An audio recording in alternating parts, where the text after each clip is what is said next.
Welcome back.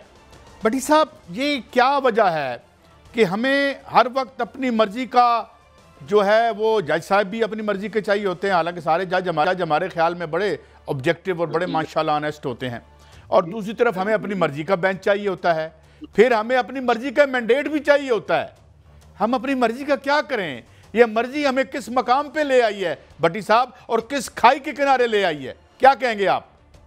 قاضی صاحب چند لوگ، یہ مولانا فضل الرحمان صاحب کا بیان ہے کہ مجھے میری مرضی کی اگر حکومت نہ آئی تو میں مخالفت کروں گا۔ دیکھیں قاضی صاحب، گزارش ہے کہ انہیں اپنی میں سنا دوں پہلے، آپ سن لیں تاکہ اچھی طریقے سے بات سنائیں جی۔ ہم اس ملک کے باسی ہیں اور ہم نے اس ملک میں سیاست کی ہے اور بڑی غیرت کی سیاست کی ہے، سر جھکا کر سیاست نہیں کی، سر اٹھا کے سیاست کی ہے۔ اور جن لوگوں نے پاکستان کی ترقی کے پہیے کو جام کیا، ہم نے پوری استقامت کے ساتھ ان نااہلوں کا مقابلہ کیا، اقتدار کی کرسی سے کھینچ کر باہر پھینکا، اور اگر کل کوئی ایسے لوگ مسلط کیے گئے، میں وعدہ کرتا ہوں آپ سے کہ انشاءاللہ اس کو بھی گریبان سے پکڑ کر نکالیں گے۔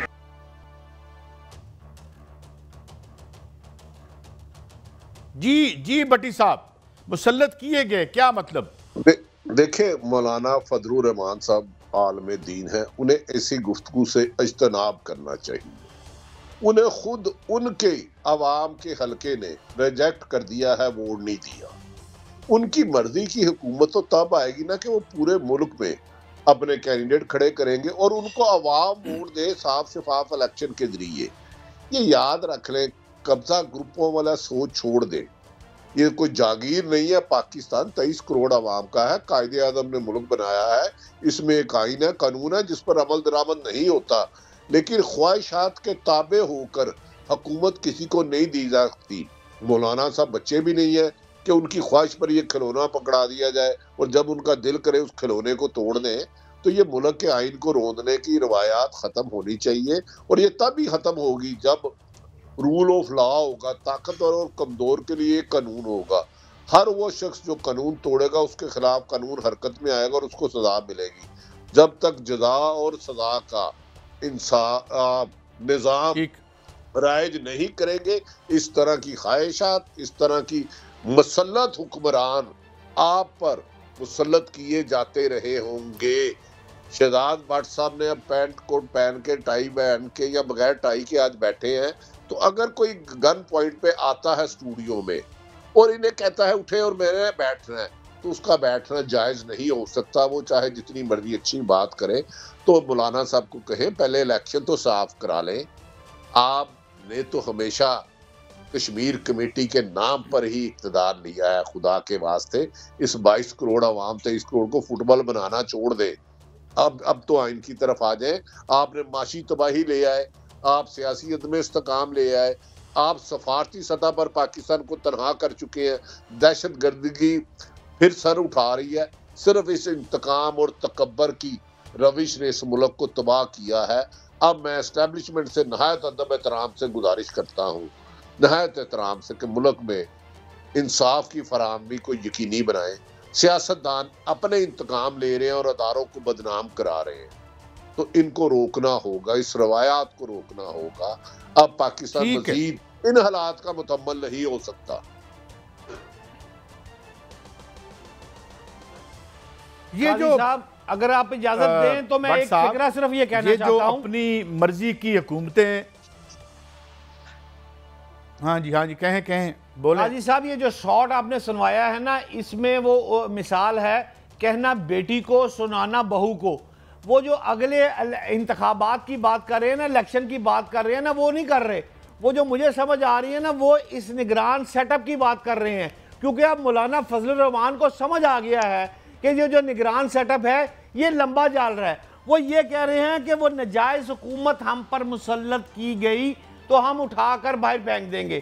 یعنی میرا خیال ہے کہ وہ نگراں حکومت کی طرف اشارہ کر رہے ہیں اور ان کو سمجھ آ گئی ہے، اور یہی پی ڈی ایم میں اختلافات ہے، یہی پیپلز پارٹی اور پی ڈی ایم میں مخالفت چل رہی ہے کہ نگراں حکومت جو لمبی ہو رہی ہے اس کو ماننے کو یہ تیار نہیں، لیکن فیصلہ بالآخر بابا جی نہیں کرنا ہے کہ نگران حکومت نے کتنی دیر چلنا ہے۔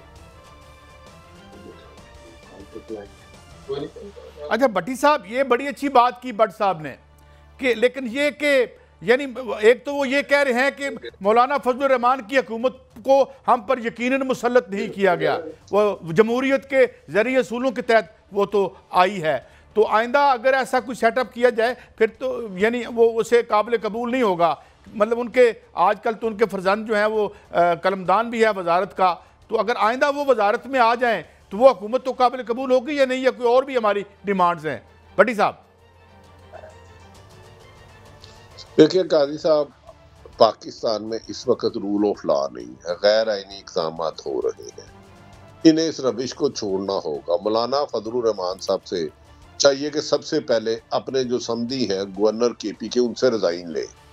وہ غیر آئینی طور پر کام کر رہے ہیں، 90 دن سے نگران حکومت نہیں رہ سکتی. اگر انہیں وفاقی حکومت کا خدشہ ہے جو نہیں جانی چاہیے 3 ماہ سے آگے، اس میں دو رائے کوئی نہیں ہے، تو پنجاب اور کے پی پہ تو مولانا صاحب نہیں بولے، رضا ربانی صاحب نہیں بولے. اس کا مطلب ہے انہیں لٹیرے اپنی مرضی کے چاہیے، انہیں آئین شکنی وہ چاہیے جس کے تحت انہیں حکومت ملے.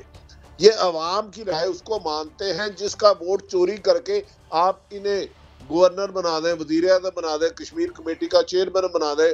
اور تو اور بدقسمتی دیکھیں کہ حالانکہ میری اطلاع ہے کہ نواز شریف نے پیغام دیا ہے شہباز شریف صاحب کو، یہ مبینہ اطلاع ہے، کنفرم نہیں ہے، اور میں بٹ صاحب سے گزارش کروں گا کنفرم کریں کہ فوری طور پر مریم اورنگزیب کی جگہ وزارت انفارمیشن کا، کیونکہ جو انہوں نے پیمرا آرڈیننس میں ترمیم کر کے صحافت کا قتل کرنے کی کوشش کی ہے، کہ کیا نام ہے عطا تارڑ صاحب کو وزیر انفارمیشن وقتی طور پہ بنایا جائے. کیا بٹ صاحب اس کی تصدیق کرتے ہیں؟ یہ مبینہ اطلاع ہے، اس کی کنفرمیشن نہیں ہو رہی.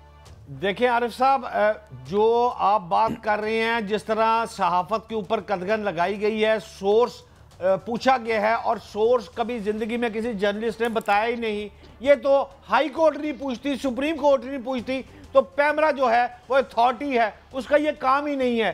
لیکن بات یہ ہے کہ ان کو چینج کرنا بڑا مشکل ہے، کیونکہ وہ ہمارے گھر میں پلی ہوئی ہیں، ہم نے ان کی پرورش کی ہوئی ہے، اور وہ بہت قابل احترام ہے. اور میرا خیال ہے پاکستان میں ان سے اچھی خاتون جو ہے وہ اس منصب کے لیے ان کو رہنے دے. آپ کی مہربانی ہے سر.